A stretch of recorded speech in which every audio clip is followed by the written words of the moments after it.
Olá, eu estou cansado desse assunto de Paulo Freire. Ele foi chamado de energúmeno pelo presidente Bolsonaro e houve uma celeuma e até mesmo uma mobilização no Senado para fazer uma homenagem ao patrono da nossa educação. Bom, o simples fato dele ser o patrono do nosso ensino e o Brasil ter o ranking que tem no PISA já seria suficiente para não colocá-lo num patamar de herói e talvez de vilão. Mas a reação de muita gente tem sido um misto de complexo de vira-latas com ignorância. As pessoas repetem que ele é reconhecido no mundo inteiro, em Harvard, em Oxford, como se isso fosse suficiente para atestar as suas qualidades. Veja, tem mais comunista em Harvard hoje do que em Cuba. Muitos acadêmicos, porcaria, são enaltecidos por essa turma. Isso não é sinônimo de mérito, de capacidade. E esses que repetem o reconhecimento internacional como se fosse prova definitiva de quão sábio era o Paulo Freire, ignorando vários outros terríveis pensadores que são enaltecidos e reverenciados até mesmo em citações nessas universidades, né?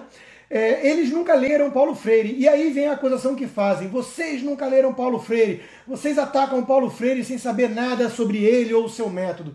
Bom, vamos lá. É para rebater isso que eu estou aqui hoje, com alguns livros de Paulo Freire e um livro sobre Paulo Freire. Porque, veja, como dizia Sun Tzu, conheça seu inimigo. Eu acho que muitos liberais e conservadores estudam a fundo os pensadores, entre aspas, em muitos casos, de esquerda.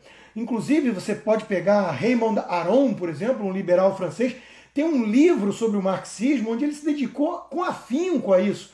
O Melchior Idem tem um livro sobre marxismo, ou seja, denuncia, ataca, critica, disseca aquilo que conhece, aquilo que estudou.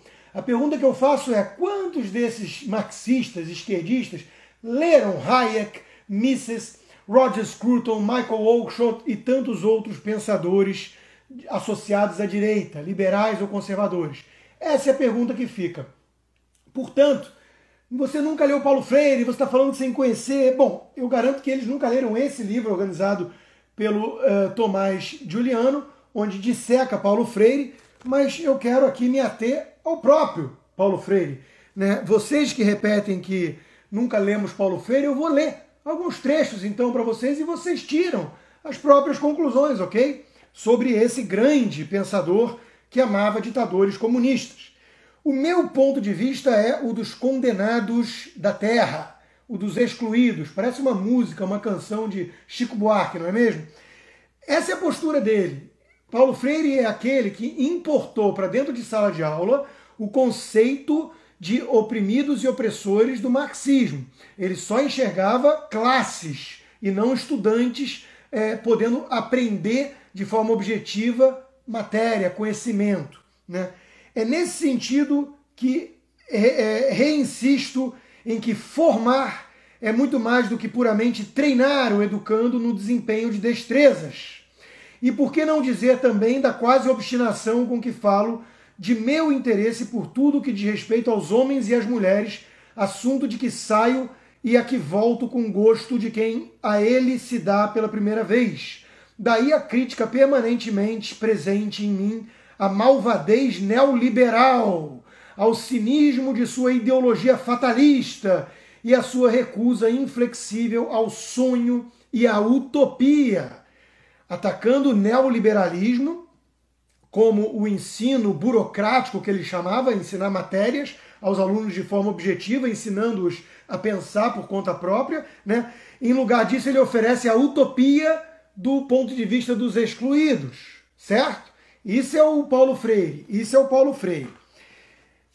Outra coisa também, as pitadas de obscurantismo deliberado e mensagens enigmáticas que nada querem dizer, não é um erro de interpretação seu, mas sim deliberada estratégia dele, né? Isso tem muito comum também na escola de Frankfurt, a arte de nada dizer parecendo ser profundo. E aí o rei está nu, você aponta para a nudez do rei, que não tem roupa invisível coisa alguma, e os Paulo Freireanos vão alegar que você é que é limitado demais para entender o que ele está querendo dizer. Se você espremer e cobrar deles, adeptos de Paulo Freire, que expliquem, de forma objetiva o que ele está querendo dizer com esse palavrado todo, com essa verborragia toda, vão sair pela tangente, porque não quer dizer absolutamente nada. Nos achamos ao nível do mundo e não apenas do Brasil, de tal maneira submetidos ao comando da malvadez da ética do mercado, que me parece ser pouco tudo o que façamos na defesa e na prática da ética universal do ser humano. Não podemos nos assumir como sujeitos da procura, da decisão, da ruptura, da opção, como sujeitos históricos transformadores, a não ser assumindo-nos como sujeitos éticos. Ética, para ele, é sinônimo de ser um militante revolucionário da causa comunista contra a lógica do mercado. Isso é Paulo Freire. Aliás, ele é adorado não pelo seu método de pedagogia, que não é adotado em lugar nenhum do mundo. Ele é adorado porque era um comunista, assim como o Oscar Niemeyer. Ele não era adorado por ser um grande arquiteto, ele era adorado por ser um arquiteto comunista famoso no mundo todo, que defendia Stalin. Humanista que defendia Stalin, vejam só. Se na experiência da minha formação, que deve ser permanente, começo por aceitar que o formador é o sujeito em relação a quem me considero o objeto, que ele é o sujeito que me forma e eu, o objeto por ele formado, me considero como um paciente que recebe os conhecimentos, conteúdos, acumulados pelo sujeito que sabe e que são a mim transferidos. Nesta forma de compreender e de viver o processo formador, eu, objeto agora, terei a possibilidade amanhã de me tornar o falso sujeito da formação do futuro objeto de meu ato formador. Pausa. Pausa para respirar. Não é uma limitação sua de interpretação achar que ele não está dizendo nada com isso tudo. É porque ele realmente não está dizendo nada. É preciso que, pelo contrário, desde os começos do processo, vá ficando cada vez mais claro que, embora diferentes entre si, quem forma se forma e reforma ao formar, e quem é formado forma-se e forma ao ser formado. Puta que o pariu, desculpa, mas vai formar uma frase absurda, patética, confusa e esquisita assim lá em Cuba. Só, na verdade, quem pensa certo, mesmo que às vezes pense errado, é quem pode ensinar e pensar certo. E uma das condições necessárias a pensar certo é não estarmos demasiado certos de nossas certezas. Parece que ele estava da dele. Por isso é que o pensar certo, ao lado sempre da pureza e necessariamente distante do puritanismo, rigorosamente ético e gerador de boniteza, me parece inconciliável com a desvergonha da arrogância de quem se acha cheia ou cheio de si mesmo. Além de ridículo, a formação dessa frase é incoerente e hipócrita, porque ele se acha cheio de si, cheio de certeza, é o grande pedagogo, é o ensinador do mundo, que está dando lições a todos os outros, inclusive reverenciado como guru pelos seus adeptos. Ele, que era o humilde ensinador da sabedoria mundial e universal. Por isso mesmo, pensar certo coloca ao professor, ou mais amplamente à escola, o dever de não só respeitar os saberes com que os educandos, sobretudo o das classes populares, chegam a ela, saberes socialmente construídos na prática comunitária, mas também, como há mais de 30 anos venho sugerindo, discutir com os alunos a razão de ser de alguns desses saberes em relação aos ensinos dos conteúdos. De novo, nada, você espreme, não sai nada, a não ser ideologia marxista, a não ser oprimidos e opressores, ataque ao neoliberalismo, defesa da utopia comunista. É só isso que tem na pedagogia libertadora de Paulo Freire, que, aliás, foi muito bem dissecada por um grande educador. Se não querem confiar em mim, confiem nele. Dom Lourenço de Almeida Prado. Eu li os seus livros, seus ensaios, que eram publicados na época. Era ninguém menos do que reitor do prestigiado Colégio São Bento, invariavelmente líder no ranking das escolas brasileiras. Chamava Paulo Freire de farsa, embuste, e a sua pedagogia da libertação de uma máscara para a ideologia marxista. Por que não discutir as implicações políticas e ideológicas de um tal descaso dos dominantes pelas áreas pobres da cidade? A ética da classe é embutida neste descaso.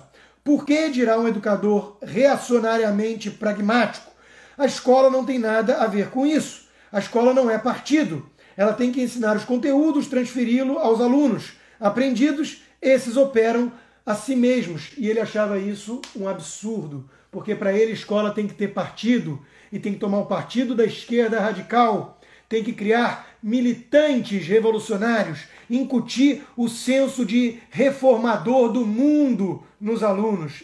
Era essa a intenção da sua pedagogia. Veja que eu estou lendo apenas a esmo aqui, aleatoriamente, as minhas marcações desse livro. E estamos no começo, e é um livro pequeno. Tem outros dois aqui, tá? Maiores. Aliás, tudo assim, né? Pedagogia da solidariedade, pedagogia da esperança, pedagogia da anatomia, tem o mais famoso, pedagogia do oprimido, e por aí vai. Se respeita a natureza do ser humano, o ensino dos conteúdos não pode dar-se alheio à formação moral do educando. Educar é substantivamente formar, formar eticamente, formar caráter. Na concepção paulo-freiriana, formar um militante revolucionário de extrema esquerda. Alguém que vai mudar o mundo perante sua ótica de tomar o partido dos desvalidos, das minorias, dos oprimidos, contra o sistema injusto e opressor que é o sistema capitalista neoliberal. É isso que Paulo Freire defende, é por isso que ele é reverenciado, é por isso que ele é homenageado por um Senado quase hegemonicamente de esquerda. Não venham falar mais que nós nunca lemos Paulo Freire, que nós não conhecemos Paulo Freire, porque isso é projeção. Vocês estão nos tomando por aquilo que vocês são. Vocês não estudam pensadores algum de direita, liberais, conservadores, e acham que todo mundo é que nem vocês. Nós estudamos a turma de esquerda, e é por isso que nós não somos de esquerda. Está errada a educação que não reconhece na justa raiva, na raiva que protesta contra as injustiças, contra a deslealdade, contra o desamor, contra a exploração e a violência, um papel altamente formador. Paulo Freire quer incutir no aluno, por meio do professor, pedagogo, militante, a raiva, o ódio, o ressentimento, o rancor. É a ideologia da inveja, que é a própria definição de socialismo. Incutir em uns o rancor e o ressentimento a outros, que têm mais. São, afinal de contas, oprimidos e opressores num jogo de soma zero. Se Pedro é rico, é porque João é pobre. E João tem que combater essa injustiça tomando de Pedro. É o que pregam os socialistas. É o que pregava Paulo Freire. Por isso, reverenciado pela esquerda. Estava sendo, então, um adolescente inseguro, vendo-me como um corpo anguloso e feio, percebendo-me menos capaz do que os outros, fortemente incerto de minhas possibilidades. Era muito mais mal-humorado que apaziguado com a vida, facilmente me eriçava. Qualquer consideração feita por um colega rico da classe já me parecia o chamamento à atenção de minhas fragilidades, de minha insegurança. Confissão de Paulo Freire daquilo que deu origem à sua mentalidade esquerdista. Assim como nas confissões de Jean-Jacques Rousseau, existe a mesma raiva, o mesmo ódio, o mesmo rancor e ressentimento de quem pode mais, de quem tem mais, de quem é melhor. A origem de todo o pensamento radical de esquerda, igualitário em nome da justiça, mascarado por altruísmo, é isso aqui, ó. Essa confissão de que você é um loser, um perdedor, inseguro, que canaliza sua insegurança, sua raiva e seu ódio contra aquele que pode mais, que tem mais, que é melhor. E você cria toda uma narrativa ideológica para ocultar essa raiva e transformá-la em virtude, como se você fosse um grande defensor dos pobres e oprimidos, quando na verdade você é apenas alguém que odeia os ricos e bem-sucedidos. Isso, meus caros, é Paulo Freire. E nunca mais repitam que a gente não conhece ou nunca leu Paulo Freire, porque quem nunca leu Paulo Freire são vocês, esquerdistas, que acham que basta ele ser reconhecido em Harvard para encerrar a discussão.